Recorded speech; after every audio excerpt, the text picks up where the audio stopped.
মাসের ভাড়াটা দিতে পারলাম না ভাই। ভর্তি করতে আর কয় টাকা লাগে? আপনি তো গত 3 মাসের ভাড়ায় আটকে রাখছেন। আর এইভাবে হলে তো আপনাকে বাসা ভাড়া দিয়ে রাখতে পারবো না।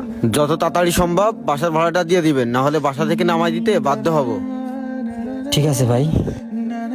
বাবা আঙ্কেলের সাথে ভালো সম্পর্ক তো, তাই উনি এমন কথা বলে, কিছু মনে করো না। হ্যাঁ যদি এই জায়গায় মন না থাকে তুই আমারে বলবি, আমি তোরে হয় অন্য মাদ্রাসা দিয়ে আসবো, নাইলে বাসায় নিয়ে এসে রাখবো। আর শোন আব্বা, কোনো বিয়াদ পোলাপানের সাথে মিশবি নে। আর তোর 1 মাসের খাবার আমি কিনে থুয়ে যাচ্ছি। আর তোর যা লাগে তুই ওই দোকানে গিয়ে নিয়ে আসবি, আমি বলে দিয়ে যাবানি ওই দোকানে। ঠিক আছে চল।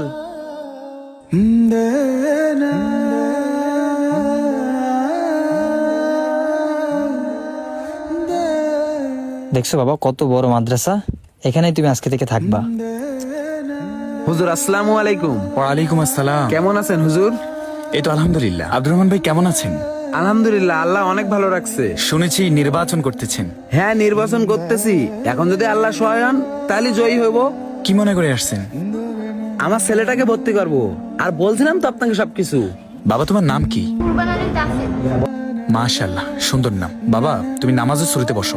না না না, ও এইভাবে বসাতে কমফর্টেবল।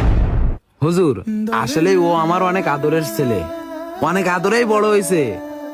আপনি একটু খেয়াল রাখবেন, কোনো হুজুরি যেন ওর গায়ে হাত না তোলে।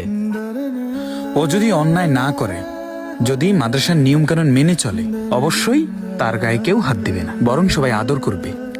ঠিক আছে? না তারপরেও আপনি একটু খেয়াল রাখেন যেন কেউ গায়ে হাত না তোলে। ভুল বেরান্তে হলে একটু বুঝাই দিয়েন। জি ইনশাআল্লাহ।